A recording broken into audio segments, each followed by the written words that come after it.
Assalamualaikum warahmatullahi wabarakatuh. Bismillahirrahmanirrahim. Alhamdulillahirabbil alamin. Bagaimana kabar kalian anak-anak di pagi hari ini? Sehat semuanya?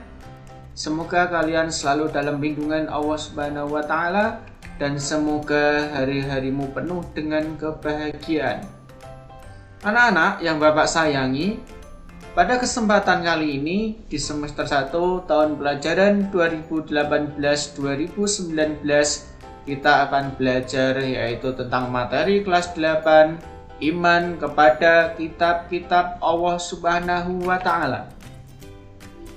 Sebelum belajar, kita berdoa dulu ya agar ilmu yang kita peroleh bisa bermanfaat.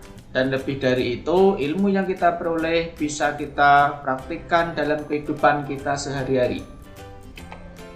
Oleh karena itu, marilah kita awali dengan membaca bacaan basmalah bersama-sama. Bismillahirrahmanirrahim. Terima kasih anak-anak, semoga dengan bacaan bismillah tadi, belajar anak-anak bisa lancar dan ilmu yang anak-anak peroleh bisa bermanfaat. Anak-anak, pada kesempatan kali ini kita akan belajar yaitu materi iman kepada kitab-kitab Allah Subhanahu wa taala. Kemudian kompetensi dasar yang harus anak-anak kuasai yaitu kompetensi dasar 3.3, yaitu memahami makna beriman kepada kitab-kitab Allah Subhanahu wa taala. Indikator pencapaian kompetensi yang harus anak-anak kuasai yaitu 3.3.1. Peserta didik mampu menjelaskan pengertian iman kepada kitab-kitab Allah. Kemudian 3.3.2. Peserta didik mampu menjelaskan macam-macam kitab Allah beserta ketentuannya. Kemudian 3.3.3. Peserta didik dapat menilai perilaku sehari-hari tentang keimanan kepada kitab-kitab Allah. Bagaimana anak-anak? Sudah jelas semuanya? Ya, sekarang kita lanjut. Untuk tujuan pembelajaran yang harus anak-anak kuasai setelah menyaksikan video ini adalah 1. Setelah mengamati video ini, peserta didik mampu menjelaskan makna dan memberikan contoh penerapan tentang iman kepada kitab Allah dengan benar, sehingga menerima semua kitab suci yang diturunkan Allah Subhanahu wa taala. Setelah mengamati video ini, peserta didik mampu menjelaskan macam-macam kitab Allah beserta ketentuannya. Dan yang terakhir, setelah mengamati video ini, peserta didik mampu memberi penilaian terhadap perilaku dalam kehidupan sehari-hari berdasarkan makna iman kepada kitab Allah dengan benar, sehingga terbiasa menghargai perbedaan dan bersikap toleran terhadap penganut kitab suci yang berbeda. Anak-anak yang Bapak sayangi, kita pada kesempatan kali ini yang pertama akan belajar yaitu pengertian iman dan kitab Allah Subhanahu wa taala. Pasti anak-anak sudah paham kan apa itu iman dan apa itu kitab Allah Subhanahu wa taala? Agar anak-anak lebih paham lagi, mari kita pelajari lagi bersama-sama. Tahukah kamu apa itu iman? Kemudian apa itu kitab? Pasti anak-anak bertanya kan, apa itu iman, apa itu kitab? Lebih jelasnya kita lihat. Ya, iman berarti yakin atau percaya. Yakin atau percaya kepada apa ya? Jelas, iman adalah meyakini dengan sepenuh hati, diucapkan dengan lisan, dan diamalkan dengan amal perbuatan. Kemudian, adapun pengertian kitab Allah Subhanahu wa taala adalah kumpulan wahyu Allah Subhanahu wa taala yang diturunkan kepada Rasul-Nya untuk diajarkan kepada umat manusia sebagai petunjuk dan pedoman hidup manusia. Jadi, Allah menurunkan kitab itu fungsinya salah satu adalah sebagai pedoman kehidupan manusia di dunia agar selalu dalam langkah-langkah yang diperintahkan oleh Allah. Kemudian, tahukah kamu anak-anak apakah pengertian iman kepada kitab-kitab Allah Subhanahu wa taala? Tadi anak-anak sudah belajar pengertian iman. Kemudian juga sudah belajar tentang pengertian kitab. Sekarang anak-anak akan menjelaskan pengertian iman kepada kitab-kitab Allah Subhanahu wa taala. Ada yang tahu? Bapak yakin pasti anak-anak tahu kan? Kan sekarang sudah kelas 8. Nah, mari kita jawab bersama-sama. Jadi, iman kepada kitab-kitab Allah Subhanahu wa taala berarti mempercayai bahwa Allah Subhanahu wa taala benar-benar menurunkan wahyu-wahyunya kepada para rasul sebagai petunjuk dan pedoman hidup manusia. Nah, sekarang anak-anak sudah tahu kan apa pengertian iman kepada kitab-kitab Allah Subhanahu wa taala? Pastinya tahu. Sekarang kita lanjut. Yang selanjutnya kita akan belajar mengenal nama kitab-kitab Allah Subhanahu wa taala dan rasul yang menerima kitab-kitab dari Allah Subhanahu wa taala. Ada berapa anak-anak kitab yang Allah berikan kepada rasulnya? Yang pertama yaitu Zabur, diberikan kepada siapa? Yaitu diberikan kepada Nabi Daud alaihi salam. Kemudian yang selanjutnya apa anak-anak? Kitab yang Allah berikan kepada Nabi atau Rasulnya? Ada yang tahu? Iya, benar, yaitu kitab suci Injil atau kitab Injil. Yang diberikan kepada siapa? Masih ingatkah? Yaitu diberikan kepada Nabi Isa alaihi salam. Kemudian yang ketiga apa anak-anak? Iya, betul, yaitu Al-Quran. Al-Quran diberikan kepada siapa? Iya, diberikan kepada Nabi Muhammad Sallallahu Alaihi Wasallam. Kemudian masih ada satu lagi, apa itu? Iya, kitab suci Taurat, yaitu kitab suci yang diberikan kepada siapa? Siapa anak-anak? Iya, betul sekali, kepada Nabi Musa alaihi salam.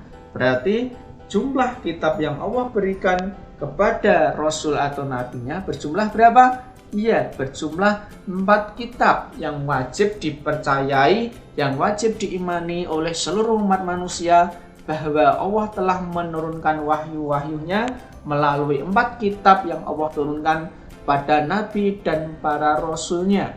Sampai di sini sudah jelas semuanya anak-anak? Paham ya anak-anak sampai di sini? Iya. Insya Allah anak-anak paham kan? Anak-anak kan anak-anak yang cerdas. Maka Bapak yakin kalian sudah paham dengan pengertian-pengertian tadi. Mari sekarang kita lanjut lagi.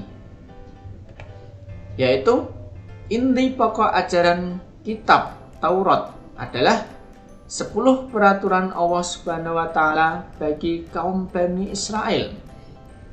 Apa saja itu?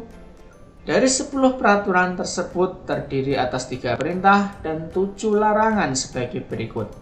Yang pertama yaitu perintah mengesahkan Allah Subhanahu wa taala, perintah menghormati ayah dan ibu, perintah mensucikan hari Sabtu, larangan menyembah berhala, larangan menyebut nama Allah Subhanahu wa taala secara sia-sia, larangan membunuh manusia, larangan berbuat zina, larangan mencuri, larangan menjadi saksi palsu, dan larangan mengambil hak orang lain. Paham sampai di sini anak-anak? Iya, bagus sekali. Semakin paham kan setelah kita belajar mengenai inti dari pokok ajaran kitab-kitab Allah. Yang pertama di sini yaitu tentang inti pokok ajaran kitab Taurat. Sekarang kita lanjut lagi agar anak-anak lebih paham. Lalu, isi ajaran kitab Zabur itu apa ya? Ada yang tahu? Pasti semuanya tahu. Yaitu, kitab Zabur menggunakan bahasa Kipti yang berisi ajaran 1. Zikir dan penghormatan kepada Allah Subhanahu wa taala. Yang kedua, yaitu berisi nasihat-nasihat tentang kebaikan bagi manusia. Pasti anak-anak hafal kan? Kan jumlahnya hanya 2. Sampai di sini sudah paham? Oke, sekarang kita lanjut, yaitu tentang isi kitab Injil. Tadi kita sudah belajar tentang isi kitab apa? Iya, kitab Taurat. Sekarang kita belajar tentang isi kitab Injil. Kitab Injil ditulis dalam bahasa Suryani yang berisi perintah untuk mengesahkan Allah Subhanahu wa taala, perintah mensucikan diri dari nafsu duniawi yang berlebihan, perintah untuk saling menyayangi, membenarkan ajaran kitab terdahulu, menghapus beberapa ajaran dalam kitab Taurat yang tidak sesuai lagi dengan perkembangan zaman. Dan yang terakhir, mengabarkan akan datangnya nabi selanjutnya setelah Nabi Isa alaihissalam, yaitu Nabi Muhammad sallallahu alaihi wasallam, yaitu nabi yang tiada nabi dan rasul setelah Nabi Muhammad sallallahu alaihi wasallam. Sudah paham anak-anak sampai di sini mengenai isi dari kitab Injil? Silahkan nanti bisa dibuka lagi, dibaca lagi, dipahami lagi. Kita lanjut sekarang, yaitu kitab Al-Quran. Apa isi kitab Al-Quran? Kita lihat bersama-sama anak-anak. Kitab Al-Quran ditulis dalam bahasa Arab. Isi pokok kitab Al-Quran antara lain diterangkan sebagai berikut. Yang pertama yaitu akidah atau keimanan, berupa iman kepada Allah Subhanahu wa taala, malaikat, kitab-kitab rasul, hari kiamat, dan qada qadar Allah Subhanahu wa taala. Yang kedua, ibadah berupa tuntunan pengabdian dan penyembahan kepada Allah Subhanahu wa taala, misalnya sholat, puasa, zakat, dan haji. Akhlak berupa budi pekerti, misalnya akhlak kepada Allah Subhanahu wa taala, orang tua, dan orang lain. Yang keempat, muamalah berupa tata cara pergaulan manusia dengan manusia dan manusia dengan makhluk lain. Yang kelima, tarikh, yaitu berupa sejarah, misalnya kisah para nabi, orang soleh, dan orang-orang terdahulu. Kemudian yang terakhir yaitu berisi ilmu pengetahuan atau sains, misalnya tentang kelahiran, alam semesta, dan astronomi, dan masih banyak yang lainnya anak-anak. Bagaimana sekarang? Sudah paham mengenai isi kitab Al-Quran? Kalau sudah, sekarang kita lanjut lagi, yaitu kita belajar tentang fungsi Al-Quran. Fungsi Al-Quran bagi manusia yaitu 1. Memberi petunjuk bagi manusia untuk berada di jalan lurus, memberi kabar gembira bagi orang-orang yang beriman kepada Allah Subhanahu wa taala dan Rasul-Nya, kemudian memberi peringatan kepada manusia yang tidak mempercayai hari pembalasan. Inilah fungsi dari Al-Quran anak-anak, memberi petunjuk bagi manusia untuk berada di jalan lurus. Seandainya manusia dalam kehidupannya di dunia selalu mengikuti apa yang Allah perintahkan dalam Al-Quran dan apa yang Allah larang dalam Al-Quran, insya Allah dalam kehidupan di dunia akan selalu merasa bahagia, dan bahkan nanti setelah meninggal dunia oleh Allah akan ditempatkan surganya Allah Subhanahu wa taala. Amin, semoga kita termasuk di dalamnya. Kemudian yang kedua, memberi kabar gembira bagi orang-orang yang beriman kepada Allah Subhanahu wa taala dan Rasul-Nya. Nah, dari yang nomor 2 ini anak-anak, bahwa Allah dan Rasul itu memberikan kabar gembira bagi orang-orang yang beriman, yaitu akan diberi balasan oleh Allah berupa surga yang kenikmatannya tidak akan pernah habis dan kehidupannya akan selalu abadi. Maka kita harus berusaha semaksimal mungkin menjalankan dari isi Al-Quran. Kemudian yang ketiga, memberi peringatan kepada manusia yang tidak mempercayai hari pembalasan. Anak-anak pasti tahu kan, hari pembalasan pasti akan terjadi. Iya, hari kiamat pasti akan terjadi.